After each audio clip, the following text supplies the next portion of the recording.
నమస్తే. ప్రస్తుతం మనతో పాటు సీనియర్ జర్నలిస్ట్ దాము బాలాజీ ఉన్నారు. ఆయనతో మాట్లాడదాం. నమస్తే సార్. నమస్తే. సార్ వైఎస్ జగన్ మాజీ ముఖ్యమంత్రి నిన్న అసెంబ్లీకి వచ్చి 10 నిమిషాలు ఉండి వెళ్ళిపోయారు. అంటే హాజరయ్యారు అనర్హత వేటు వేయకుండా అని చెప్పేసి అంటున్నారు. ఇప్పుడు ఆ సంతకం చెల్లదు అని చెప్పేసి కూడా అంటున్నారు. అసలు ఏం జరుగుతుందంటారు సార్? ఈ జగన్ అసెంబ్లీ హాజరు మీద ఒక పెద్ద డిబేట్ జరుగుతుంది అక్కడ ఆంధ్రప్రదేశ్లో. జగన్ ఏమో నా 11 మంది ఎమ్మెల్యేలు ఉన్నారు, ప్రతిపక్షం అంటే నేనే కదా, వైసీపీనే కదా ప్రతిపక్షం, ఇంకెవరైనా ప్రతిపక్షం ఉన్నారా, ప్రతిపక్షం నేనే కాబట్టి నాకు ప్రతిపక్ష హోదా ఇస్తే అప్పుడు నాకు ఎక్కువ టైం దొరుకుతుంది అసెంబ్లీలో ప్రజల సమస్యలు మాట్లాడడానికి. నాకు ప్రతిపక్ష హోదా ఇస్తే వస్తాను, ప్రజల సమస్యలు చర్చిస్తాను.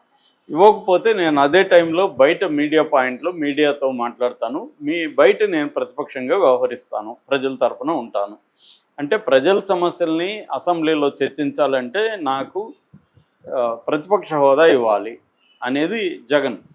అంతవరకు బాగానే ఉంది, ఆ డిమాండ్ ఎవరైనా చేయొచ్చు. ఎందుకంటే 94లో కూడా ఓన్లీ 26 సీట్లు వచ్చిన కాంగ్రెస్కి ప్రతిపక్ష హోదా ఇచ్చారు. అప్పుడేమి 10% అనే రూల్ లేదు. సో ఇచ్చారు. అప్పుడు ఆయన మన జనార్దన్ రెడ్డి, పిజే జనార్దన్ రెడ్డి ప్రతిపక్ష నాయకుడిగా కూడా ఉండేవాడు ఆ టైంలో.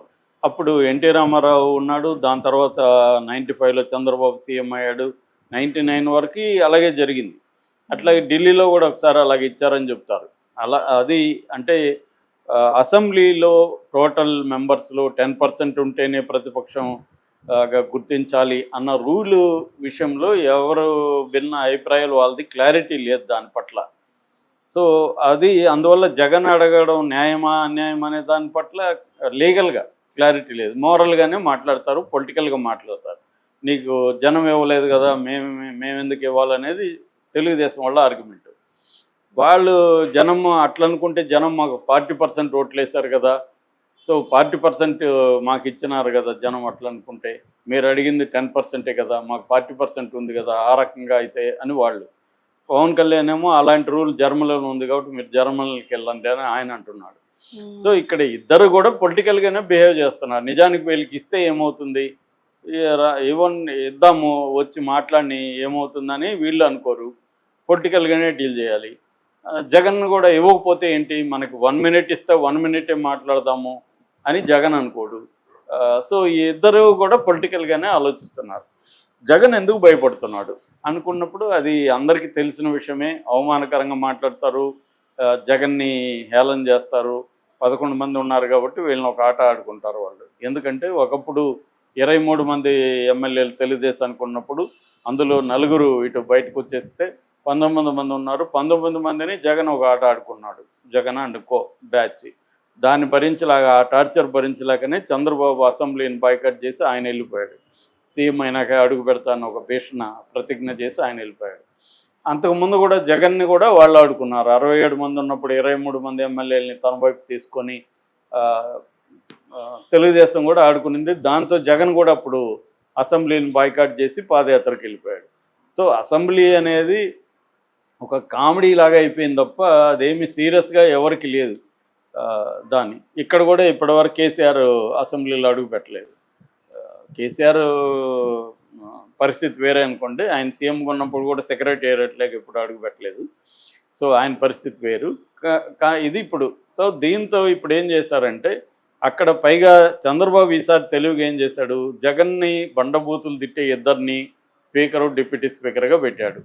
అయ్యన్న పాత్రుడు ఎలా తిట్టేవాడో జగన్ని చూసాం. అతను సైకో అని, వాడు వీడనే, సీఎం అయినా కూడా వాడు వీడనే మాట్లాడేవాడు, ఇంకా బూతులు మాట్లాడేవాడు పబ్లిక్గా. ఇక రఘురామకృష్ణరాజు అయితే చెప్పాల్సిన పని లేదు, రోజు ఆయన రచ్చబండ అని చెప్పి జగన్ను ఉతికి ఆరేసేవాడు. సో ఇలాగే వాళ్ళిద్దరిని ఇప్పుడు తెచ్చిపెడితే వాళ్ళిద్దరు గమ్మున ఉంటారు కదా, జగన్ ఆడుకుంటారు కాబట్టి జగన్ వెళ్ళట్లేదు. ఇది జగన్కు ఉండే సబ్జెక్టివ్ కండిషన్. సో అందుకని వాళ్ళు ఎవరని తెలిసి డిమాండ్ పెడుతున్నాడు జగన్. వాళ్ళు ఎవరని జగన్కి తెలుసు, ప్రతిపక్ష హోదా ఇవ్వరు కాబట్టి ఇస్తే వస్తా అంటాడు. ఇవ్వరు కదా ఎలాగూ, కాబట్టి మనం పోయే పరిస్థితి ఉండదు.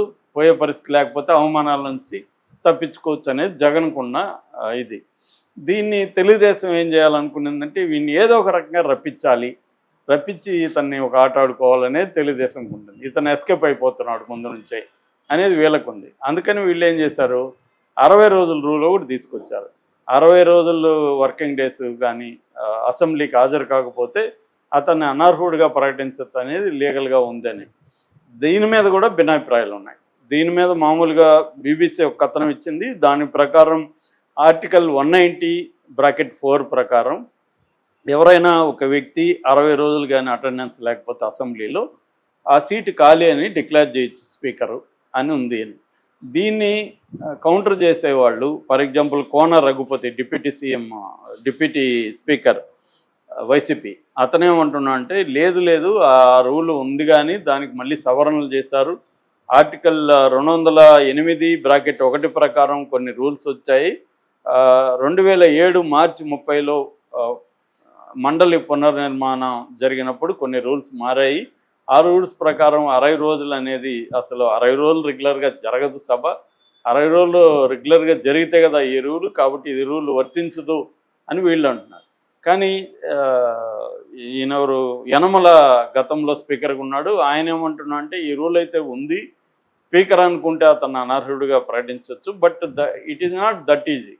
అంత సింపుల్గా ఆయన ప్రకటించేయడం కష్టమవుతుంది, అది చాలా కాంప్లెక్స్ వ్యవహారం అని ఆయన అంటున్నాడు. ఏదేమైనా వీళ్ళు బెదిరించదలుచుకున్నారు ఈ రూల్ పెట్టి. ఏముంది, స్పీకర్ డిక్లేర్ చేసేస్తాడు, చేసినప్పుడు ఉప ఎన్నికలు వచ్చేస్తాయి, కోర్టుకి వెళ్ళాలి, కోర్టుకి వెళ్తే కోర్టులో స్పీకర్ మీద కోర్టులో విషయాలు త్వరగా తేలవు.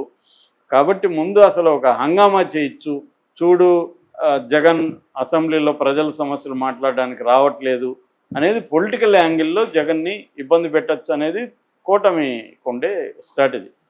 దీన్ని బ్రేక్ చేయడానికి జగన్ ఏం చేశాడు, సో 60 రోజులు వరుసగా రాకపోతే కదా ఒకసారి వెళ్ళి అటెండెన్స్ వేసేసి వచ్చేద్దామని మొన్న గవర్నర్ ప్రసంగం జరుగుతున్నప్పుడు వెళ్ళి రిజిస్టర్లో సంతకం పెట్టి ఒక 10 నిమిషాలు ఉండి ఏదో ఒకటి గవర్నర్కి వ్యతిరేకంగా స్లోగన్స్ అవి ఇచ్చి వచ్చేసారు. సో ఇప్పుడు అందరూ ఏమనుకున్నారు, జగన్ భలే వ్యూహం వేశాడు, వెళ్ళినట్టు ఉన్నాడు, అక్కడ 10 నిమిషాలు కూడా లేడు, మొత్తానికి వచ్చేసాడు, ఎస్కేప్ అయ్యాడు అని అనుకున్నారు. కానీ ఇప్పుడు ఇంకొక వార్త ఏంటంటే తూచ్ అంటున్నారు, అలా సంతకం పెడితే కుదరదమ్మా, ఎందుకంటే గవర్నర్ కానీ లేదా పార్లమెంట్లో ఆయన రాష్ట్రపతి కానీ ఉభయ సభలను ఉద్దేశించి మాట్లాడేటప్పుడు అది సెషన్గా పరిగణించరు, అసెంబ్లీ సెషన్గా దాన్ని పరిగణించరు.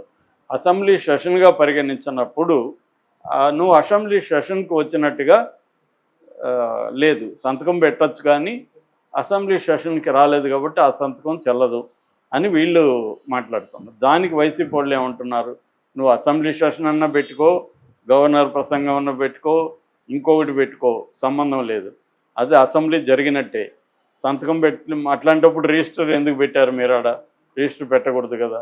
రిజిస్టర్ పెట్టారంటేనే అది అసెంబ్లీ సెషనే, అది సెషన్ అంటే డిస్కషనా, గవర్నరా, ఇంకోటి, అసెంబ్లీ జరిగినట్టు, అసెంబ్లీకి హాజరైనట్టు అని చెప్తున్నారు. సో మళ్ళీ ఇక్కడ స్పీకర్ ఉండే డిస్క్రిషనరీ పవర్ ప్రకారం దీన్ని నేను గుర్తించను అన్నాడు అనుకో స్పీకరు, ఏం జరగచ్చు అంటే ఏదో ఒక రకంగా వాళ్ళని వీళ్ళు ఇబ్బంది పెట్టాలి, వీళ్ళు వాళ్ళ ఇబ్బందులు పెట్టాలనేదే డ్రామా నడుస్తుంది. కానీ ఇక్కడ ప్రజల సమస్యల మీద చర్చించడం అవసరం అన్న యాంగిల్లో లేదు. ఇదే జరుగుతుంది. జగన్ అయినా అదే వాడుకుంటున్నాడు. జగన్ ఏం చేయాలి, మామూలుగా పొలిటికల్గా కూడా జగన్కి ఏది మంచిది, అసెంబ్లీకి వెళ్ళి తన అవమానాలు ఒకవేళ చేస్తే గురైతే ప్రజల్లో సింపతి వస్తుంది, కానీ దానికి రెడీగా లేడు. గతంలో చంద్రబాబు కూడా వెళ్ళిపోయాడు కాబట్టి చంద్రబాబు కూడా ఇప్పుడు జగన్ అనే అర్హత వీళ్ళకి కూడా లేదు. ఎందుకంటే చంద్రబాబు అప్పుడేమన్నా ప్రజల సమస్యల కోసం అసెంబ్లీలో ఉండి అవమానాలు ఎదుర్కొనైనా ఉంటానని అన్నాడా? ఆయన కూడా వెళ్ళిపోయాడు కదా ప్రతిజ్ఞలు చేసి. జగన్ కూడా గతంలో వెళ్ళిపోయాడు కదా, కేసీఆర్ ఇప్పుడు రాలేదు కదా. సో ఇలాగా వీళ్ళందరూ ఇలాగే ఉన్నారు. గతంలో బాలకృష్ణ లాంటి వాళ్ళు హాజరు చూస్తే నవ్వు వస్తుంది అసెంబ్లీకి. ఆయన ఎప్పుడు వచ్చేవాడు కాదు, ఇప్పుడు కూడా ఆయన ఎప్పుడు అసెంబ్లీకి పోతున్నట్టు మనకి అసెంబ్లీలో బాలకృష్ణ కనపడడం చాలా రేరు. సో చాలామంది రావట్లేదు, మరి వాళ్ళ మీద ఏం చర్యలు తీసుకుంటున్నారు? రాజ్యసభలో కూడా అంతే, చాలామంది రాజ్యసభలో అసలు సచిన్ టెండూల్కర్ అలాంటి వాళ్ళు అసలు ఎప్పుడు కనపడరు. అంటే వీళ్ళని ప్రజలు ఎన్నుకున్నప్పుడు ఖచ్చితంగా అసెంబ్లీకి వెళ్ళాలి. జగన్ కనీసం చంద్రబాబు చేసిన తప్పు కావచ్చు, తాను గతంలో చేసిన తప్పు కావచ్చు చేయకుండా వెళ్ళాలి. వెళ్ళి అవమానాలు పడి అప్పుడు జగన్కి చెప్పుకోవడానికి కూడా ఒక రీజన్ ఉంటుంది. ఇప్పుడు